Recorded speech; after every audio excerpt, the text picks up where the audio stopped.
Welcome to another episode of Trust the Process podcast with Khay Sha here.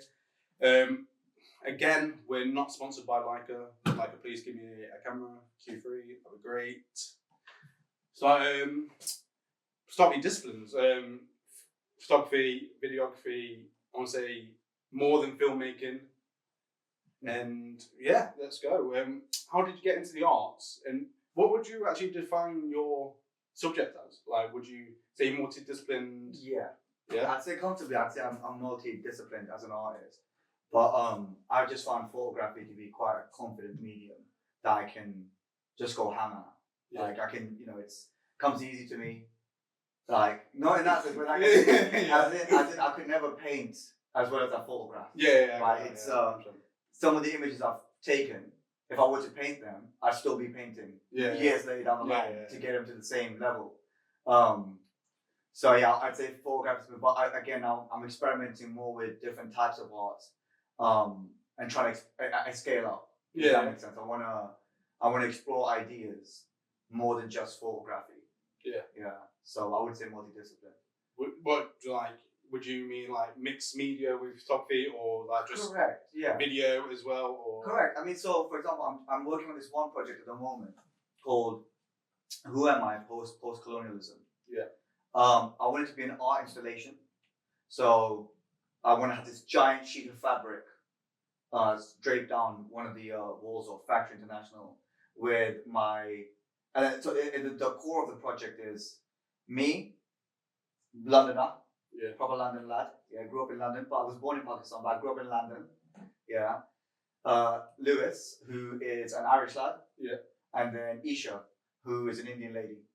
And we want to spend a week at each of our families' homes in our own cultures, eating the food, exploring the culture, exploring the setting, the environment, exploring the history of colonialism. Yeah. Because you forget, Ireland just been ravaged by colonialism too. So, document the whole process. I think put it in film. That's a different way to look at it as well, because I don't think everyone thinks of that, do they?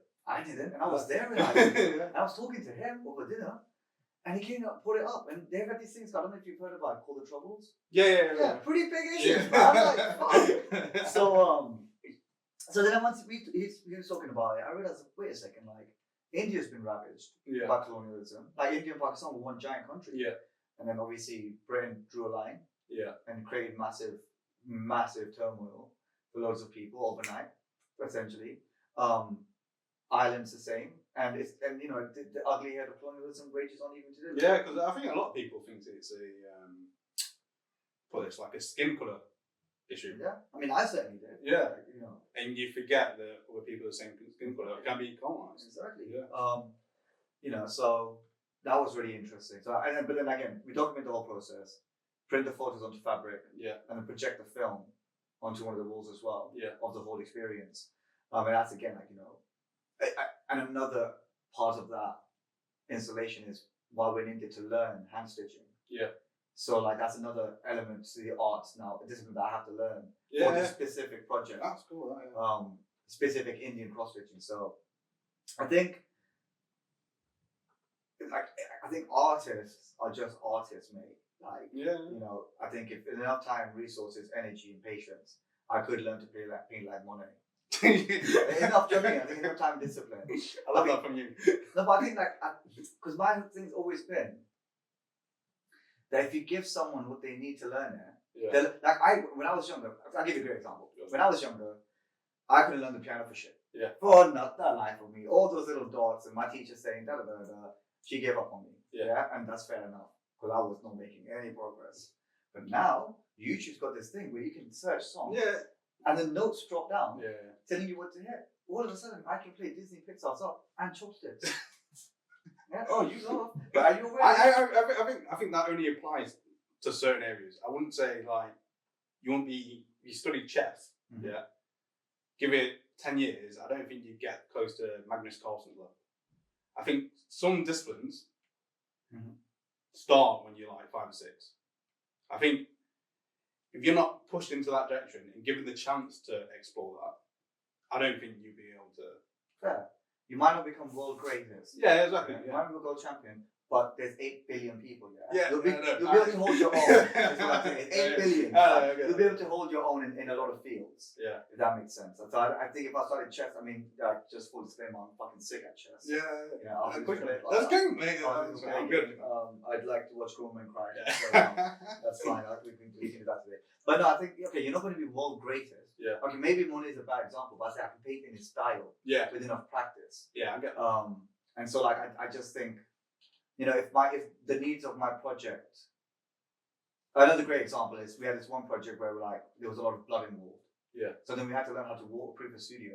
Oh, that's good, yeah. Right. So then all of a sudden, and it's only just water because now we think it's fake blood, and that stank.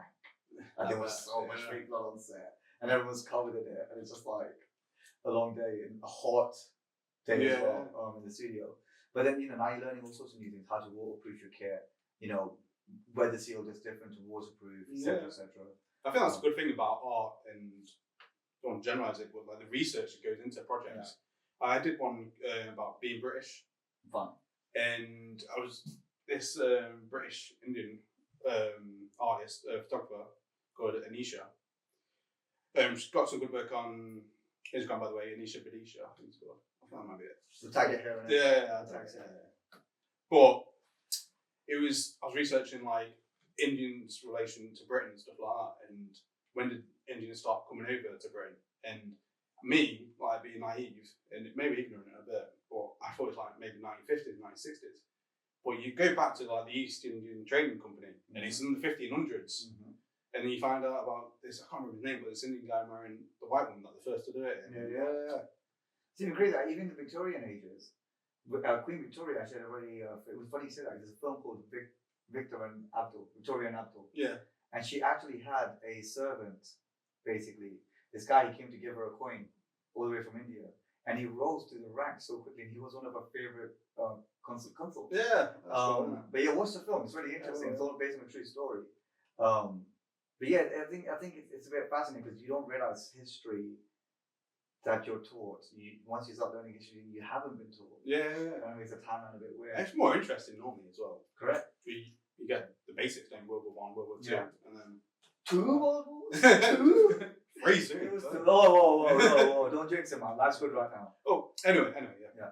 How does, let's say you're on this big, massive project that you're doing, and yours, how does that change from when you're doing your photography work and your video work? Does the setup, like the organisation, you're doing a shoot, do you do the same list? Do you do... Yeah, so I have a very simple process. Yeah, because I'm a big fan of KISS. Keep it simple, stupid. Yeah. If you can't explain to a 5-year-old, you don't really understand it yourself. Yeah. So I keep things dead simple. For me, it always starts with either a feeling, an emotion, or story that I want to explore. Here, the story is simple. Who am I post-colonialism? Yeah. But there have been other projects where I'm like, let's explore arduous relationships. We've all had them. Let's explore what that would look like in a visual medium. In Manchester has such few green spaces. So what does the overexposure to this concrete look like? So I will start with a feeling, an idea. Then I will go into mood board. Which I'm a bit schizophrenic with it. Like there have been points where my ex has walked into the room, what are you doing? I'm just cutting up bits of paper and just stick it all together. Do you do that physically then? With whether it's physical or digital? I use Mailnote these days. Mailnote sponsor me. I'm looking for that sponsorship. I want unlimited cards. Well, Mailnote's very good because you can put videos in it. Oh, really? So that's really helpful for me. I'm doing treatments for video clients. And then I get onto mood board. Once I'm pretty happy with everything, styling, makeup, etc., then I start looking at, okay, what location do I need? Yeah. Then I build that logistical side of it. Yeah. Then I build the budget of like, this is how much I need. Yeah. And then I turn around to people and be like, can I have $5,000, please? Yeah. And then most likely they give you the $5,000. Most likely they'll be like, I'll meet you at 2. Yeah. And then I'll do a lot of favors on the other side for it. And then we shoot and then sell to magazines. This is pretty much the same process. Yeah. The only difference is I'm having to do SketchUps of like the space, what it's going to look like. Yeah.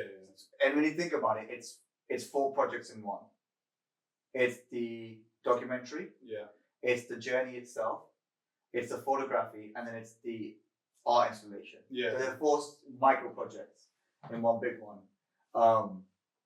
So that it's a bit different, but how's that film? Same from the film. Same but different. Yeah. How do you know, like when you're doing that big project and stuff? How do you know what roles to give out to other people and stuff? Is that something you've learned over the years? Yeah. Or is it like you've got like an advisor, you've got like a mate that does that kind of projects all the time? Goes, oh, you need that person, or did you just learn? No. I mean, I'm very good at measuring the weight of a person in front of me, what their responsibilities, capabilities, and the competency. Yeah. Some people are brilliant, talented, just flying in their own lane, but their lane is useless. Brilliant.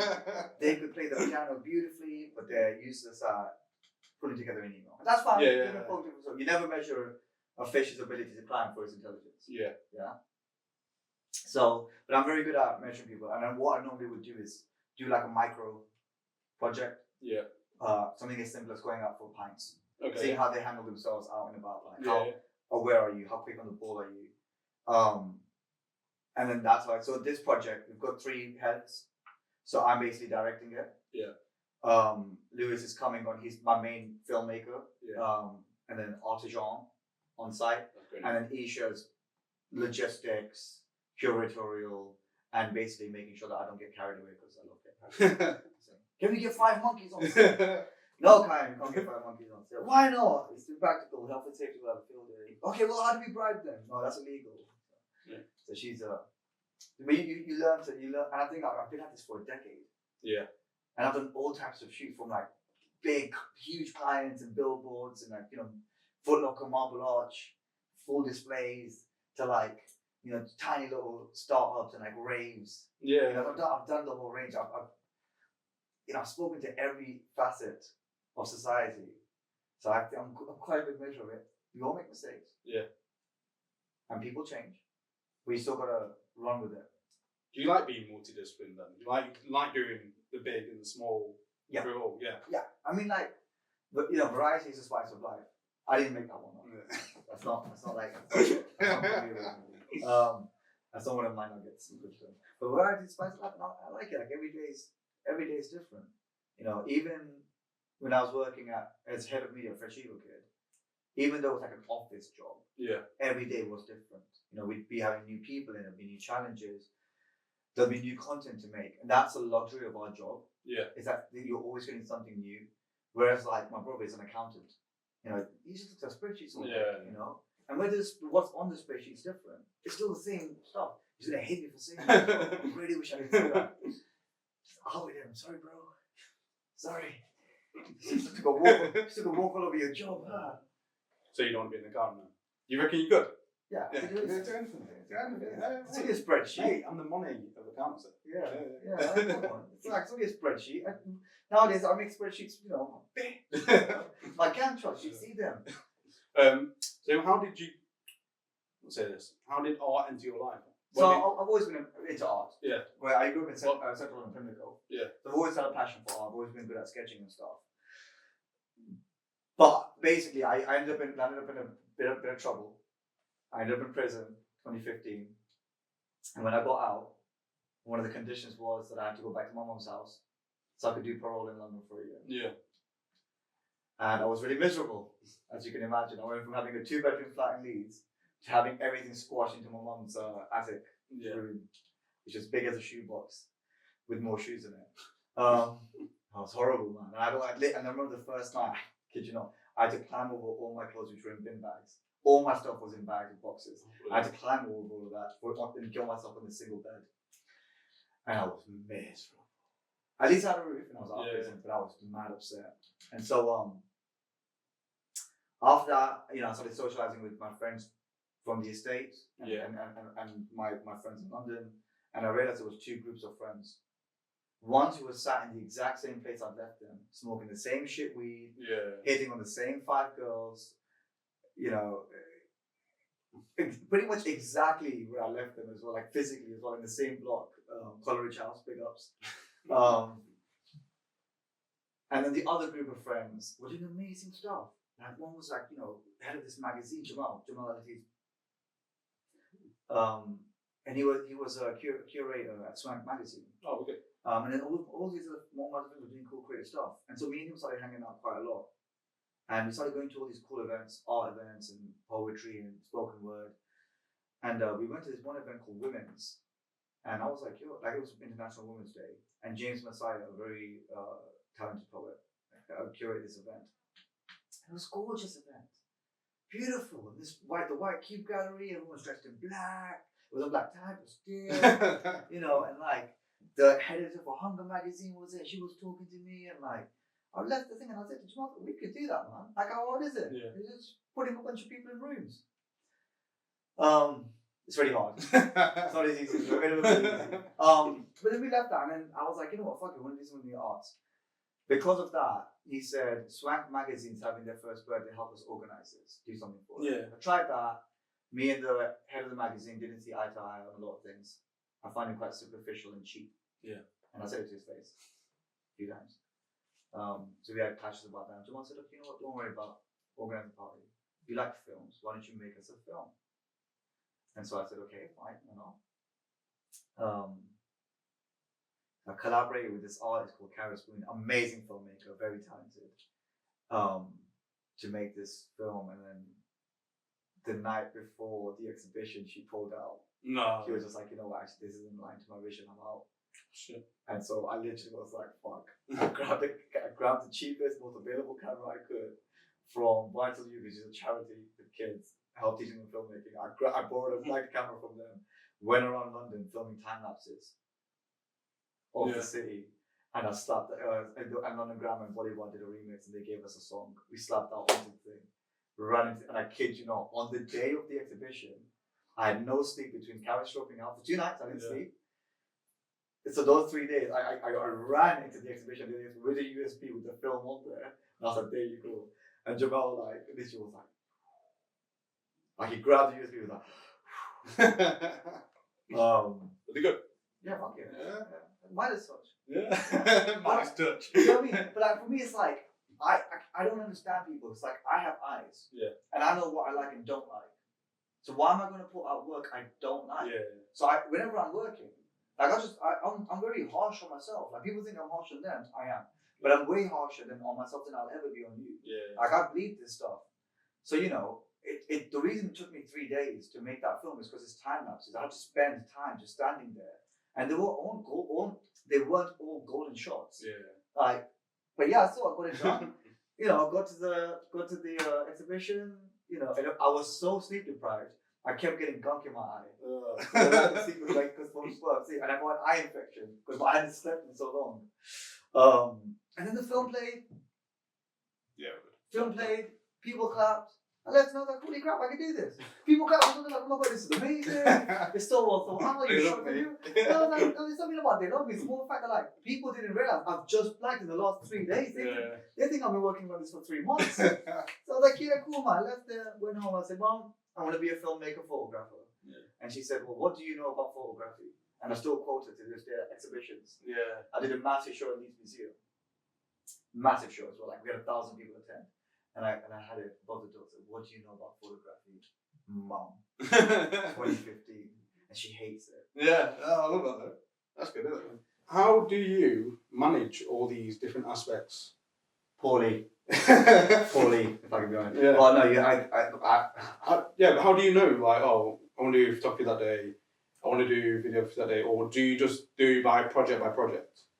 Well, no, I mean, necessity is a bitch. Yeah. Yeah, necessity is a bitch. So, for me, it goes like this. Naturally, I'm very unorganized. And I'm very lazy. Yeah, just naturally in my person. So then it's stuff like I have to get up at 5. Yeah, because I can spend an hour being lazy and get myself together, get excellence, have breakfast, all of that. But even by being lazy and taking my time, I'm still at my desk at 7:30, and I've got an hour and a half on everyone else. Yeah. A big thing for me is to-do lists, checklists, planners. Yeah. Plan. I will plan down to the second if I can. I don't, but if I could, I would. See how I turned up on time today? Yeah. 2015 Khay Sha. It's 5 minutes early. But I think the easiest thing is always to figure out at the start of each year, I say, okay, these are my 3 big things I want to achieve. Yeah. So on there was I want to finish a prototype for my book. Yeah. Where the North Begins. Shameless plug. I want to finish the prototype for my book. I want to have a copy of it ready, and then I want to work with 5 international clients. Yeah. It's a big goal that I have, and then I want to exhibit my work at a nationally recognized gallery. Yeah. I don't know what work yet. Only halfway to the year, give me a chance. Yeah. But like by no means those are the 3 things I want to do. It's easy. It's always easy to reverse engineer than it is to engineer. Yeah. Yeah. So then once I know I want to do that, I can then spread out my whole year onto a piece of paper. I can then be like, okay, these weeks it's just outreach. Yeah. This week is research and development. This week is more outreach. These are my shooting days. Okay, I need to work. So you know, I have to take a lot of control. On schedule. With that, are you say like time constrained with anything? So do you know with a project or something? Yeah. If you've been given a brief or say you're doing a project with Factory. Yeah. Yeah. The island. Yeah. Colonialism. Have you got a time scale where you need to finish that? Yeah. Yeah. So like, I mean, with that, it's a bit different because we're getting funding from different places. We're trying to get funding from different places. It's different. The deadline for some application submissions was the 13th of May, so that's coming up, right? But even if it wasn't, I'm really good at setting deadlines and just sticking to them because, you know, it's a gift and a curse working for yourself. Yeah, 100%. Yeah, it's a gift because you can do whatever you want. It's a curse because you can do whatever you want. Yeah. So you know, but time constraints, I would impose them unnecessarily. Yeah. So for this, I was like, you know what? No, by the 10th of May, which is today. Yeah. We have to get all of this done and finished and ready. We're 2 days behind, which makes sense. So if you still have contingencies, makes sense. So I think for any artist, you know, it's a really good quote. It goes, art is easy. It's everything else that's hard. Yeah. Which is true. Yeah. You know, I can take a great photo, but then it's like the admin before, during, after, taxes, bills, life. It all gets in the way. So I think time discipline is really important. Do you enjoy any discipline more than the other? Or do you just love creating? I mean, no, I do just love sketching. I love sketching, but it's aimless and pointless, and there's very little money in it. Yeah. But I love sketching, man. I waste hours. I'll spend hours, not waste. I'll spend hours sketching, and it's just so much fun for me. And I feel like a proper artist. Whereas with the camera, it's a bit more technical. With film, it's laborious. It's why I charge so much. Yeah. It's such a labor for me to make a film. Like I probably have to work hard. Is that because you're managing more people, or it's just like with the logistics of it? With the photo, I go click and the photo's done. Yeah. It's click and the photo's kind of done. It's got a few steps. Okay, I mean, you got to edit it and you got to plan it. Yeah. So those are the 3 steps. But with film, it's like you've got to plan it, shot list, you know. Then you've got the filming itself, which is a whole task.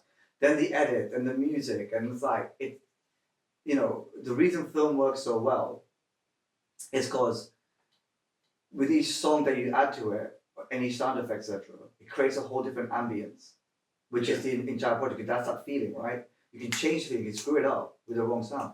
So it's just such a labor. I've filmed 1 wedding in my life, and I'm never doing it again because I'm so invested in just making it great.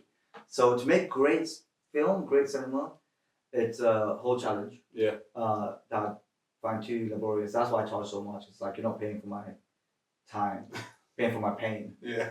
You know, and then everything else. I mean, like everything else, I enjoy evenly. I love bossing people around. Yeah.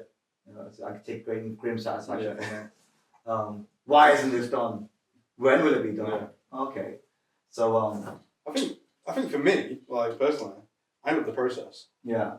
Literally, like I love the idea, like the concept, like the idea, and I love seeing where it goes and where it finishes.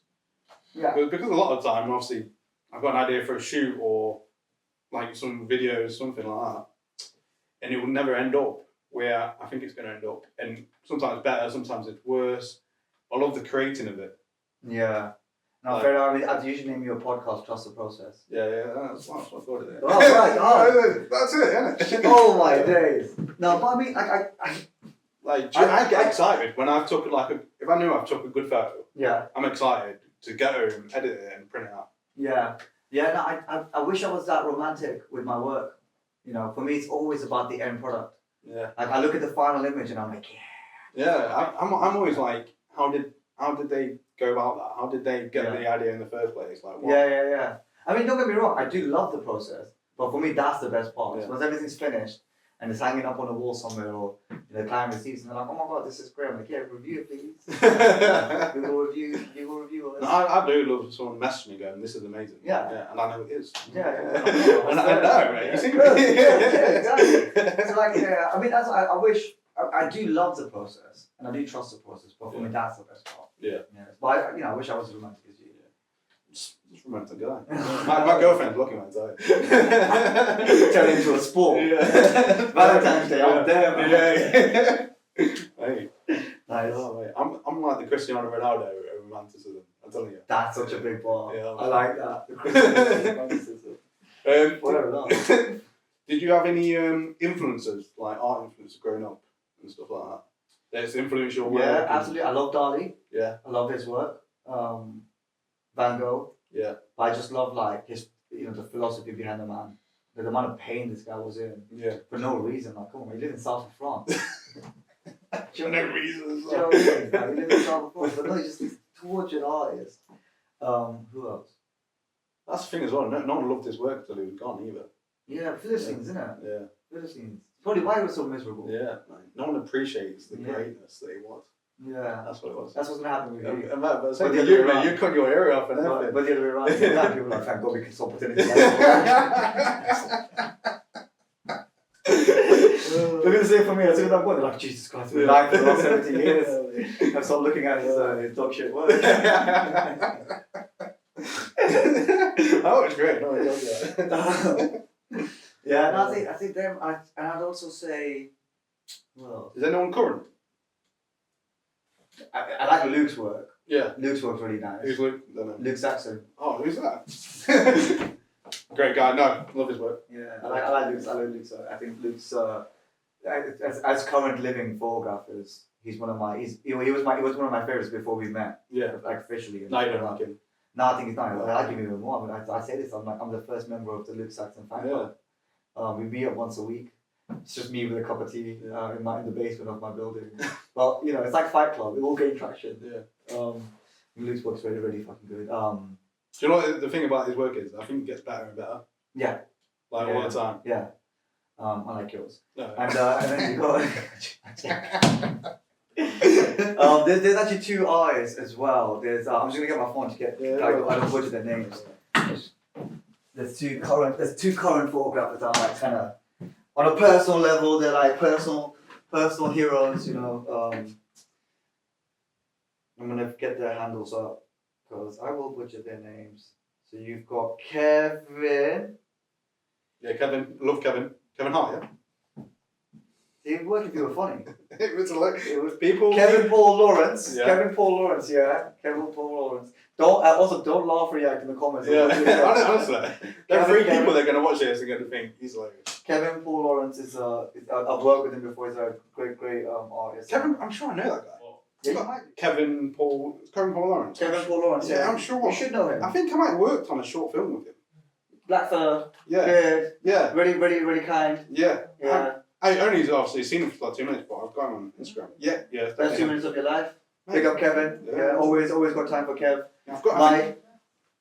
Yeah. That's what you say. I've got him on the dots as well. Don't know if you're on the dots. No. You're not. No. I'd like to be honest. Like I want to build the anti-social media. Yeah. Yeah, that's what I want to. We're just building that way no one goes on it. No, don't try. Just for work. Yeah. You don't know the person's name. You don't know their cloud. You don't know how many people are following them. You don't hear any stories. I don't want to hear about, how this trip to India one time when the moon was setting, how it's inspired this shot. Just work. Yeah. Yeah. And then you can network through work rather than like, How's it going to network if we don't know anything else?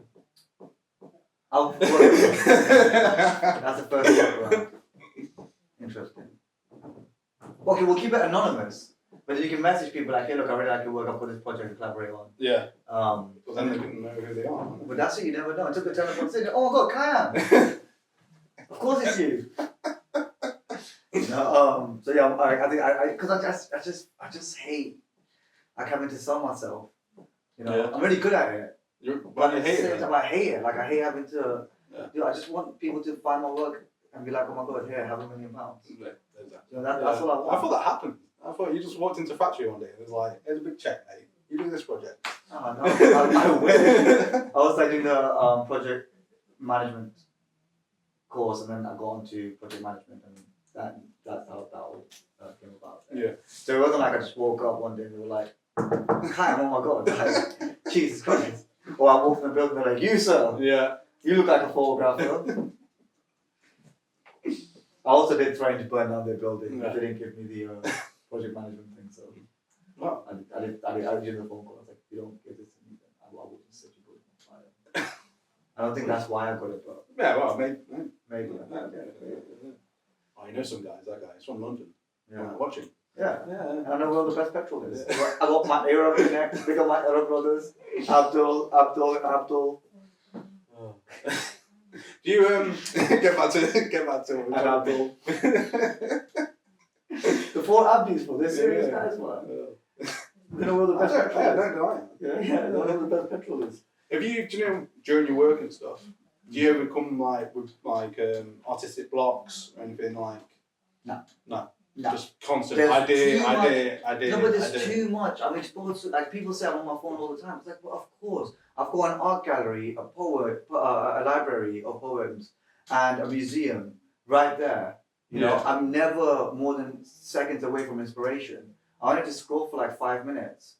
But then again, that's where you get your main inspiration from then? Like? Nowadays, yeah, especially social media. Like, I love Instagram, Pinterest. And I love magazines. Yeah. So I've got like a massive stack of all the latest magazines. I've got subscription to Vogue, ID, etc. So I've got subscription to all of them. So I'll read them like you would read a book. Yeah. You know, like a children's book for adults with lots of pictures. And I'll go through it. And if I see something I like, I'll be like, whoa, cool. And a lot of my work focuses on silhouettes. Yeah. I feel like, so I don't know, I never really get to a point, I'm like, oh, I don't know what to do, like, you know, and even if I ever did, which I never have, but every time I feel like I'm getting stuck or whatever, I'll just do something completely left field. Like I'll go out skateboarding, or I'll go to the beach, or, you know, I'll throw things around. Yeah. You know, like, but whatever, just to mix it up.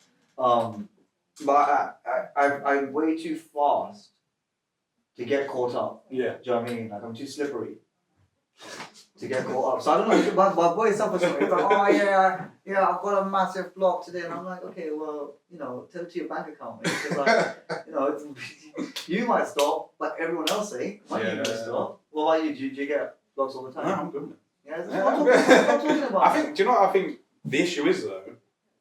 It's not about getting mental block. It's about maybe, I think that you put the pressure on yourself, but from social media, where people now expect with Instagram and stuff like that you're going to post every single day and every single piece of work is going to be the best thing they've ever seen or you've ever done. Yeah, but I mean, again, control your audience. Yeah. There's one thing, like, I believe it. I think that's a good thing about stories, to be fair. How so? Is it takes away some of the pressure of putting some in the actual feed when they can see you maybe constructing a piece of work. Yeah. Yeah, I mean, but again, like, I just control, like, my audience. Like, they know what to expect from me. Do you know what I mean? But you know at this point, like, I've had this account for, like, what? You know, 9 years, something like 8 years. My audience know what to expect. They know it's not going to be consistent. They know sometimes I'm going to hit this right out of the park. Sometimes I'm not. I think you did was amazing. So. Pretty much. Yeah. Pretty dope. If it's not 10, it's a 9 at least. Pretty dope. Yeah. You know, like, check out my work. The 3 viewers here. No, but like, you know. Kay's camera on Instagram. Yeah, we'll plug it here. Yeah. Right there. Yeah. Make sure I say don't make me look stupid. Yeah. Don't make me look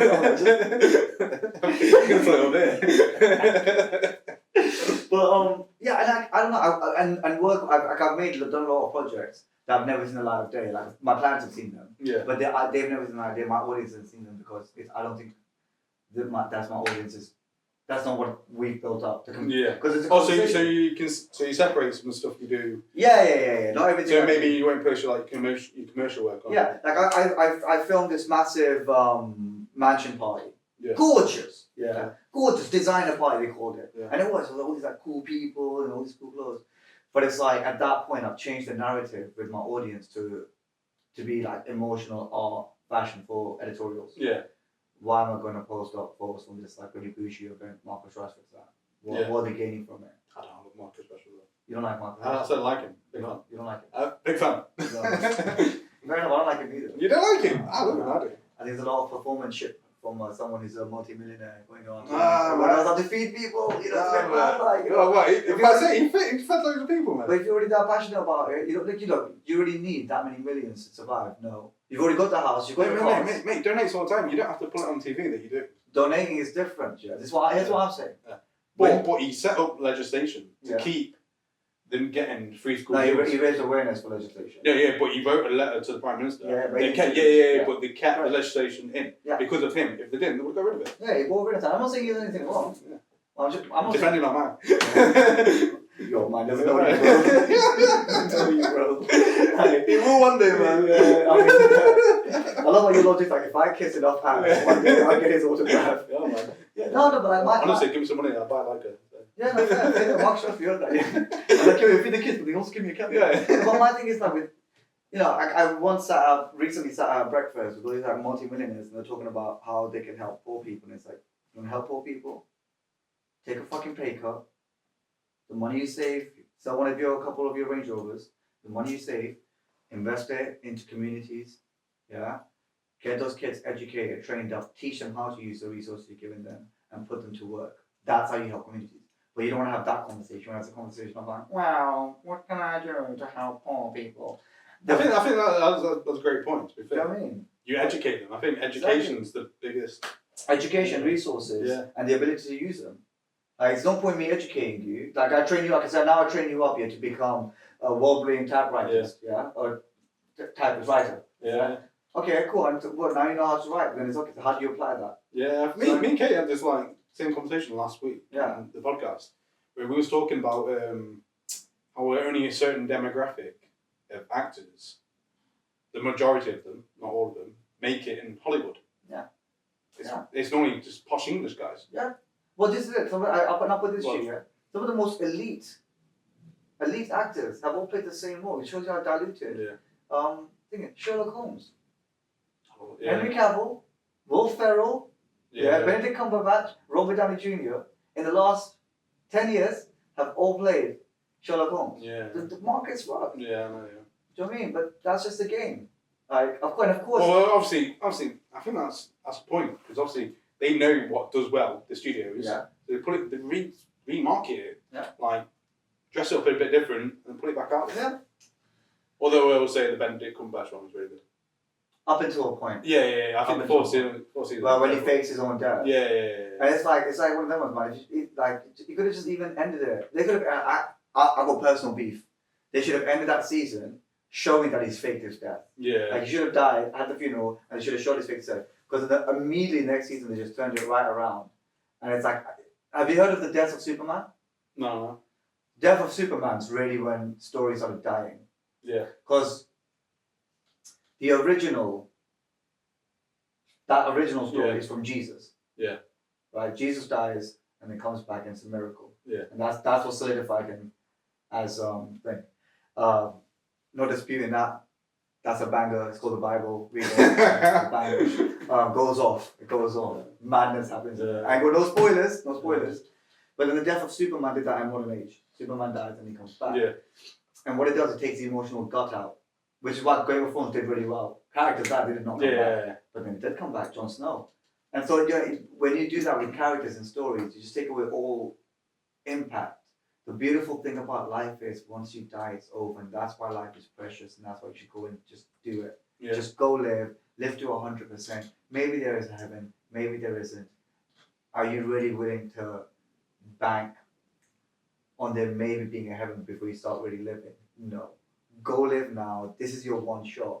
But movies remove that from us. Yeah. Which I think really hurts. This is diversion from talking about photography. but that's why I do no, but that's like the crux of my thing. This is why when you say do you get writer's block? No.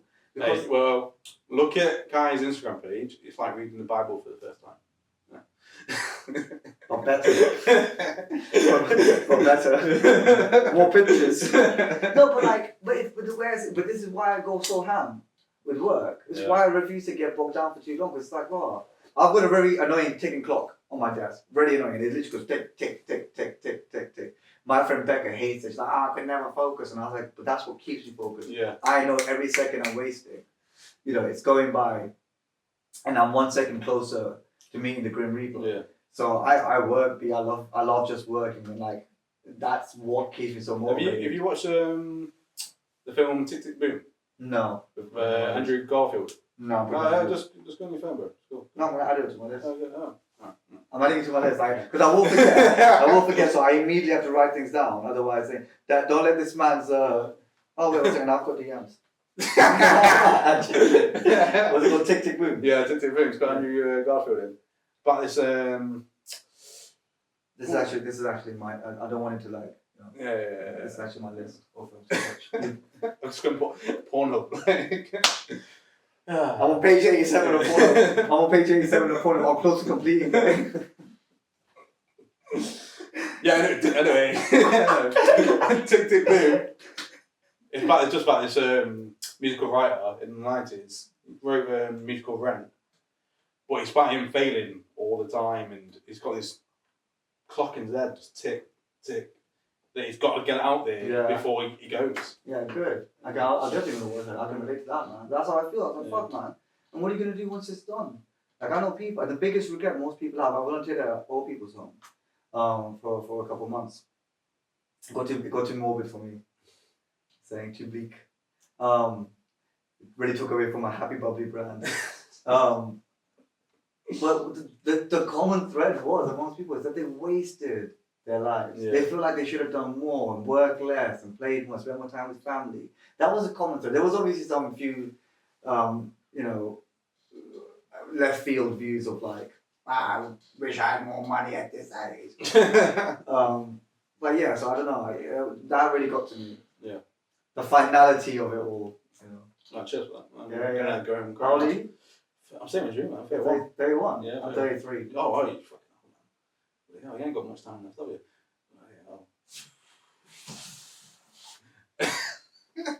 You know the worst part was if Rose hadn't spent the last few days making me feel old, that wouldn't have stung me. That's dumb, man.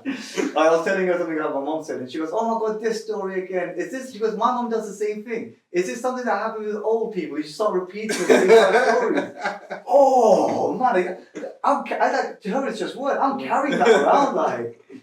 And now this. Thank you for adding to my package. I love how professional this setup is, by the way. Oh man, mate. Yeah. Do you know what? I was going to... No, we'll get you up. Do you know what I did the original week? The first one did. I made a backdrop. Yeah. Right? And it was sick. Sick. What happened to it? I was going to change it every time. Why? Because I wanted a different one. Everything. So last week, these were turned around. It was black. Nice. Now it's white. Nice. And next week, I'm going to do one with. Oh yeah, welcome back to the Trust the Process podcast. Yeah. I'm your co-host, Khay Sha. Right here with Lewis. Yeah. How do you say your last name? Lafond. I'm not going to say that. I'll say with Lewis. People know me. People already know me. That's why they're here. Hey, just so you know, I am known along these 4 blocks in Bolton. Yeah. He's so right. People love that. I'm just gonna have one random like comment there, aren't I? Okay, Lewis, you're a dick. Hey, that guy. Obviously, because you don't get so much, probably won't apply to you. But how do you deal with criticism about your work? Jimi Hendrix saved me for that one. Yeah. There was a quote he had. He says, "Compliments or criticism should never weigh for me." Yeah. And it, quite frankly, they're just like tattoo. Yeah, tattoo's material, isn't it? Because like honestly, like opinions are like arseholes. Everyone's got one. They aren't always pretty. Yeah. So I do not care what you have to say. Yeah. People will be like, "Oh, well, don't you think this work's a bit gory?" And I was like, "Well, yeah, maybe it is, but so what? Like, who cares?" But it fits the aesthetic of what you're going for. Yeah, but furthermore, I do not care for anyone else's opinion, and no one criticizing you will ever do more than you. Yeah. Like everyone who's seen my work who's made something of themselves are always, even they input constructively. Yeah. You know, they'll be like, oh, this isn't to my taste, but I appreciate the lighting or this or that. Yeah. So there's ways around it. Furthermore, like, it's just, you know, I don't produce bad work. I don't really have that. People have recently said to me, like, what would you do if your book got bad reviews? Yeah. Well, I'm not going to read it, so I will. Yeah, we're going to push down some stairs. Of course, not going to read it. It's going to be floppy. Like. No, it's a photojournalistic project. Like, it's got words in it as well. Just because you can't read, yeah, doesn't mean other people won't read. Yeah. More the silent from my dyslexic brother. But like, no, but it's just, you know, I think what really hurts me is watching talented artists not leaving the door, not getting out the gate. Yeah. Because they're concerned about other people's criticism. There's a really talented musician on my on this managing project thing at Factory, and his one of his risks on his risk assessment is, what if someone throws stones at me when I'm doing my busking? And I was like, what? But like, and then Rose raged there. She said, well, why would everyone throw stones at you? And he said, well, because it's happened before. Oh, bro, are you fucking mad? Someone ever throw stones at me. It is peak for them. It is so peak. It's peak for them now anyway. They throw stones at him. Like, I love Edmund. Edmund is my G. I would find them and I'll make them eat every stone. Why would you throw a stone? I don't get it. I don't get it either. When he said that, I was like, wait, are you mad? Someone threw a stone at you while you were performing? Bro. I'm just sick. But now, and I think nowadays it's becoming quite commonplace. Like, you see, like, you know, artists having soft lobbed at them on stages. Which I think is brilliant, like Travis Scott leaving in a half because someone threw a water bottle at him. That's funny. I think that's funny. Why do people do that? I think they want the attention, don't they? I think that's it. But I personally think it's quite. I think it's different when it's Travis Scott. Yeah. Multi-millionaire douchebag. And then Sweet Edmund, who once bought 5 of the same jackets because he liked them so much. Big guy. Yeah, what a guy. What a guy. So I think there is a bit of a difference. But like, yeah, I think criticism is just, you know, it's more of a duck's back. So, as well, how do you know when a piece of work is finished? This is a good question. Obviously, everything you do is excellent, so I'm just wondering when you know when to stop. That's a very good question. Thank you. Yeah, that's a very good question. So I have a personal benchmark. Yeah. Of what I consider quality. Yeah. And quality is like a good steak. You know, you can't tell what it's good about it. You taste it. Yeah. Right. So I have good taste. No, so like I'll make sure like I produce the work to that level of quality, and then I will quiet down, and I'll hear my ancestors, and if they say, okay, job well done, I'll release it. Yeah. Otherwise, it doesn't see the light of day. But like, I'm very, very critical of quality. Yeah. So I'd say 90% of my work hasn't seen the light of day, or my audience hasn't seen it. Yeah. It's not on my website. I feel that's like a standard thing though. Like on a shoot, you take hundreds of pictures, don't you? Like, if not 1,000 or something. Yeah. I probably release like 10 of them. Maybe a bit more, but I'll put 10 out there to an audience. Yeah. I'll send to the other people a lot more than that, but. Yeah, but I mean, my whole thing is like quality over quantity. And the beautiful thing is that I could sit here with an hour and a half of you and take photos, chatting, having coffee. Thanks for offering me a coffee, by the way. You know, it's right here late, man. Oh, I've got coffee in my backpack actually. Yeah, I can't. That's one of us. It's kettle over there, mate. We've got a cup. Kettle. Yeah, no kettle. Yeah. But like, you know, the point I was making is just like, we could sit and I could get to know you, and and for me, it's not about what looks good, because I consider a photograph a conversation, a visual conversation between the subject and the photographer. Yeah. So how you photograph me is different to how Luke would photograph me or Sam would photograph me. And each 3 of those are the conversation, visual conversation we've had in that time. And my thing is, I don't believe in bad work. Yeah. That doesn't apply to all of you guys. I've seen some dog shit work.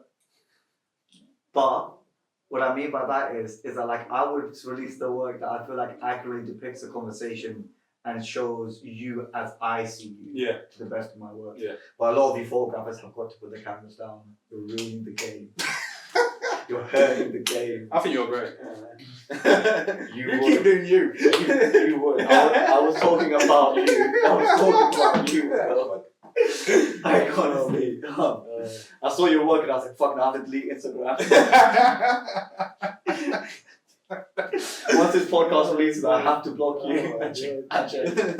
No, but like, I get it, man. I get it. I was in your work, and I was like, he should keep on drawing, man. My blind grandmother can photograph her, and she's blind. I'm dead. No, but like, again, I am joking about photographs producing bad work, but it's because I don't believe in bad work. I don't think there's such a thing as bad work. But I would only release images I feel like accurately tell that conversation. Yeah. You know what I mean? So that's the reason not a lot of my photography see the light of day, because, especially when you've got a studio set up, I can see the photos on big screen. Yeah. So I know what we're getting, and I'm very good at like directing. So like, if I'm looking at you for an example, I'll be like, okay, raise your chin. Yeah. Okay, and your other one. I'll go gym next week, man. But just to give you an example. But even that, I say that all the time. Yeah. Because then you lighten up, and I'll capture that laugh as well. And okay, the laughing photos aren't going to go online. Yeah. But that's part of the process. Yeah. Which you have to trust. Come back next week. Oh my gosh, should we get Luke on here and do it straight up? Yeah, I'm happy to be your monthly subscriber, monthly artist on here. Yeah. Maybe we'll do something like in not in a garden shed. Man, hey, this is a beautiful place. As well, last one. What would you like give advice to anyone like artists coming up? They want to be the next Khay Sha. You don't. First of all, it looks glamorous, but my life's quite ugly at times. It is. It really is. Thanks for that. I know, unnecessary, bro. I already said it. Yeah, man. Unnecessary. That's going to be fun. Man just hit below the belt for no reason. Like, I'm just like, yeah, my life's not that great. Tell me about it. No, I think my biggest advice is to people, just go out and shoot. Yeah. Like, you have no idea like what you're capable of until you go out and do it. And start with the simplest. You don't need a big fancy sexy camera. You just need, get yourself a Canon 700D second hand. I wouldn't even say that. I'll say, if you want to save it, go to a local second hand camera shop, loads in town. Yeah. Real camera. I bought one. I did a whole project on it. 25 quid for the camera. Yeah. But my thing is, the reason I say 700D is because you got your starter lens. Oh, you got your kit lens, yeah. And from there, if you say, get to a point where you've got 50 solid photos, so you're like, yeah, these are comfortable, I'm happy with them. Yeah. Then you know what you need. Like, so then at that point, I started doing events, right? So I was like, okay, I need a 10 to 18 millimeter. Because when I drink, my peripherals get wider. And I wanted to show that in my photography. And then I was like, okay, cool. Like, this lens is so big, the flash is creating a semicircle at the bottom with the shadows hitting. So then I had to get a flash. And then I learned how to get off camera flash, and so you expand and grow, and then slowly, I was like, oh, actually, it would be really cool if I did long exposure at the back of this rave and show like the DJ booth, and then everyone's moving around. So then I got a tripod, dog shit photos. They were terrible. But then I had a tripod, and I was like, okay, now I need to try landscape photography. So you experiment as you grow, and like you play, and that's the biggest thing. I think people get so invested in like, your kit, and I am a kit fiend. I'm a really bad kit fiend. Yeah. I just want to like a Q3. Oh my god. I like a what? Q3. I like a Q3. Mate, I repeat, like a Q3. I just need one in my life. Please, someone give me one. Yeah, no, we'll get that. We'll pattern it up for you. We'll pattern it up. You've got to put it out there. Yeah. We'll pattern it up, man. Sorry, I put you off. No. You're just not about kit. No, but I fully, I am a kit fiend. Like I've always wanted. I've got a Sony A7 Mark II, A7S Mark II. Oh, have you really? Yeah. I'm a real photographer. I want a Mamiya 7 as well. Anyone can. Yeah, and I've got one of those as well. Yeah. Yeah. We come to mind. We'll have a playthrough with the kit. We'll have a playthrough with my kit. You can see what it's like to be a real photographer.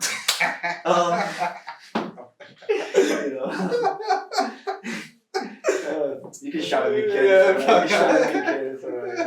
I'll take you to a real photo shoot. You can play with the real cameras. But then it's like, so I am a kit fiend, but you don't need all this kit. Yeah. I just like to have one of everything in case I ever need it. So like I've got into crows in a big way. Crows, yeah. Giant black birds. Yeah. Yeah. Just like crows. Yeah, I like crows, man. They're fucking rad, man. Metal as fuck. Yeah. That's the intelligence of a 5-year-old. Yeah. Not ravens. No, crows. Actual crows, not ravens. Yeah. Fuck ravens. The biggest, That's personal. The bigger medicine. Yeah, that one's personal. Yeah. But no, crows, they're fucking rad. So, all of a sudden, I had a really good reason to use my 70 to 200 with the thingy zoom thing. Yeah. Yeah. So now I can go to like 140 to 400 basically. Yeah. And now I can photograph crows. Do you see what I mean? But like, if I didn't have the lens, I'd be like, oh no. And I'm quite lucky that I've got everything from 10mm all the way to 400. Yeah. So I can shoot anything. I can shoot football. I don't want to. I could though. I want to shoot crows. I want to shoot astrophotography. Yeah. The world kind of becomes your own. But like, my best advice would be just go shoot, go play, go get some bookings done. And you'll be surprised once you get a decent portfolio. Just naturally, people start calling you up. Like, hey, can you shoot this? Can you shoot that? Then once you're shooting that, and you're getting clients, and you'll know what kind of clients you want. You can grow from there, and then one day you'll be catching up on my cocktails, and I'll hit you with a crowbar because I not do well with competition. But I think that would be my best bet. I'm joking. I'm joking about hitting you with a crowbar. Yeah. Don't tell my probation officer. Okay. But yeah, I think that would be the best advice. Yeah. I think we're done, mate. Ask about the book. Be like, oh yeah. Oh yeah. Sorry. I apologise. We're not done. No, don't just cut that. No, I'm not going to keep it. No, don't. Okay, That's so cheap. That's so cheap. Make sure I'm here for the plug. Okay, wait. No. Before you go, anything you want to plug? I want to plug my book. I'm glad you asked. I'm glad you asked. Yeah. No, I do want to plug my book. I'm currently working on a book called Where the North Begins, which is a photojournalistic exploration of Manchester. Yeah. I want to catalogue 500 people with interesting stories, who they are, what they're doing, what they like about the city, etc. I'm currently working on that quite hard. We've got a few cool people in there. We've got Sasha Lord. Oh really? Yeah. Warehouse Project. Yeah. Park Life Youth, yeah. We've got that matey boy and then a few other people in it. I'm on 37 now. I want you to be in the book. Oh yeah. Even though it's full of interesting people, we'll make an exception. Hey, I have an interesting life, don't you? Cool, yeah. See? So like, yeah, so I'm working on that at the moment. I'm hoping to have the first iteration of that released at the end of the year. So if you or anyone you know wants to be in it, let them know, get in touch. Yeah, just doing a little moves with that. Photographed 2 people for it yesterday. So anything else? No, that's really it. I think everything else you're gonna hear about through other people. Anyway, so yeah, because everyone was kind. Everyone was kind. Right, thank you. Also, before we go, no. Before we go, just want to thank Leica for not sponsoring the video. Leica, please give me a camera. That's it. Yeah, I mean, I'll be real with you. I'm gonna get you a Leica. Mate, I need make it one. happen. Let me know which one it is. I want to make it happen. It might not happen now. It might happen like in a couple months. But you let me know which one it is you want. Yeah, woman. Was it Leica L7? No, Q3. Leica Q3. Yeah. Yeah, cool. If Leica don't sponsor you, I'll burn their building down. Okay.